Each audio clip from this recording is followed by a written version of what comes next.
to actually meet the first Duke of Wellington, Arthur Wellesley. Am I correct in the address, sir?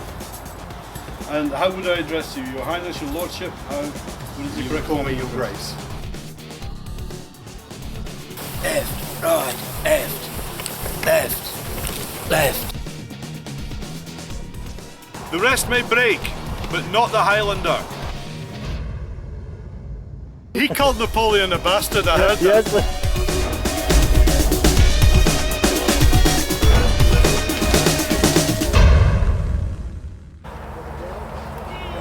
Okay, so I'm still here in the camp of the 95th, and this young gentleman here has been sewing uniforms for the past few hours. I've seen him working away here, and as you can see, he is very nicely attired, and tomorrow we'll see him in his full uniform. But before we actually see him in his full uniform, I'd like to introduce this guy, or rather I'd like him to introduce himself to our viewers here. Would you tell us who you are, sir? Hello, I'm Zach Pitson, and at the moment I'm currently in civilian kit, which is generally what I wear anyway.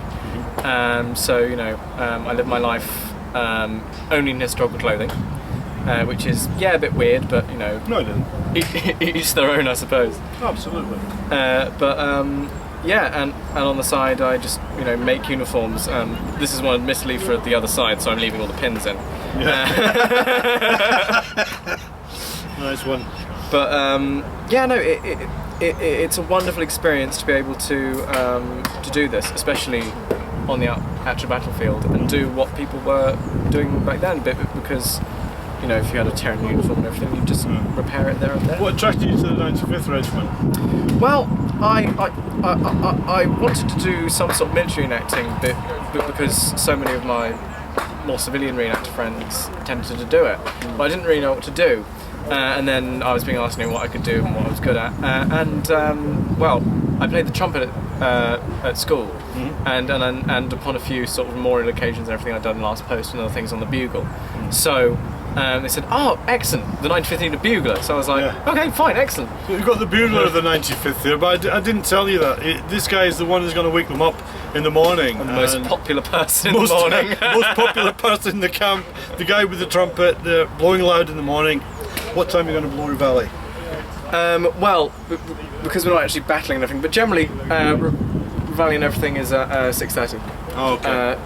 But because you're sleeping outside anyway, you're generally up and around at that sort of time, you know, stirring and waking up, and then I blow Reveille at sort of 6:30, 7 o'clock, maybe 7:30 if I'm feeling generous, if it's a night after a heavy drinking.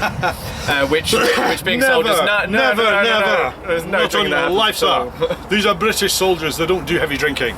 No, that's all we do. Well, yeah. Now, the thing is, you're going to be coming up against the French again. But yeah, we've heard that Napoleon is going to be commanding the French. Now, you retreated from Quatre Bras, and you retreated in good order by all accounts. It's been a good retreat. We've talked to some Brunswickers. We've talked to a few infantrymen, but we've been told that Napoleon's actually going to be present on the battlefield. Don't you find that a daunting prospect, that you're going to actually go up against the man himself? Not really. No, it doesn't bother you. Have you got confidence in these lads? Oh yeah, definitely by far. Mainly because, you know, sometimes history has to repeat itself. Yeah. You know, they lose. But one thing that really has perturbed me somewhat over the whole reporting of Waterloo and everything that's happening is that people tend to be glossing over the fact that the French, as a nation that was behind Napoleon, lost the Battle of Waterloo. Yeah. And it's like they're evading the subject, aren't they? Yeah, precisely. I agree with you. Yeah. You know, don't talk about the war, sort of thing. Yeah, it is. You know, it's very much like that. Very much. But there's this whole ethos, this sort of you know, Gloriana effect around Napoleon, around Josephine, especially in France, because I did an event 2 years ago where we were at Malmaison, and there's this whole theory that Napoleon didn't really lose Waterloo. And he still kept this iconic figure. Very much in a sort of way, if I can draw the comparison between sort of Stalin in Russia, the fact that he was still, you know, considered for a very long time to be, you know, this great leader. Don't you think, I mean, the whole ethos, like you said, I mean, I like the expression ethos, but the whole thing with Napoleon and Josephine, I mean, that was at best a tenuous relationship. it was tricky, and you know, well, after all, his last word was Josephine.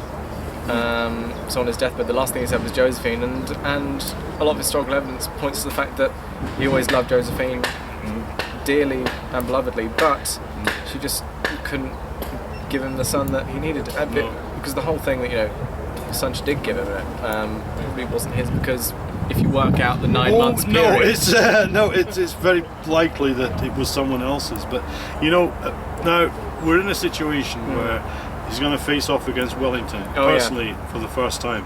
What do you know about the Duke? What do you think about him? Not loved by his men in the same way that Napoleon was, because Napoleon gave it all the gift of the gaff, but couldn't really walk the walk. For instance, one of his famous quotes saying, "What is a million men to me?" But because Napoleon would talk these amazing speeches and just use his men as cannon fodder.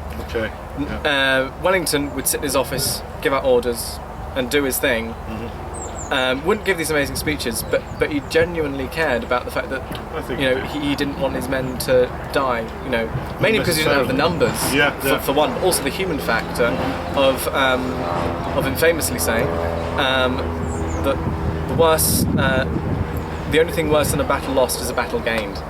In the fact that the human loss was something so powerful to him, and especially coming from a military background in India, where where he was fighting over there, that's a very poignant point to be taking, especially for a commander of the time. When you look at people of the time, and they didn't have that human ethos to really think about people in such a way. So in that way, I mean, I think he was a very contemporary commander in that very respect. Much so. You very know? much so. But either way, I think you're all doing a wonderful job here. We're honoured to be able to follow you the next few days. Thank you so much for thank you for recording it. For taking the time and patience to talk to us. I mean, it's great for us to be able to show the viewers that that there are people who really do take this seriously and do it properly. So up the British, let's go for it.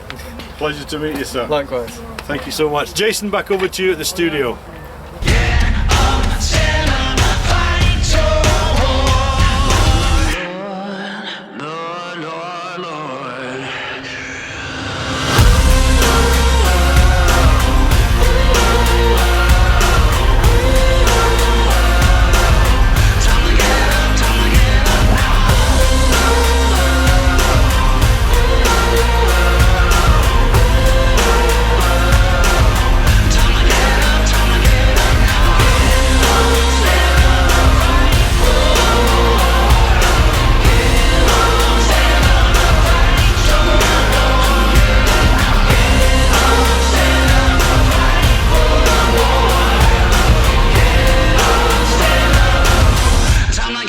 Time to get up now.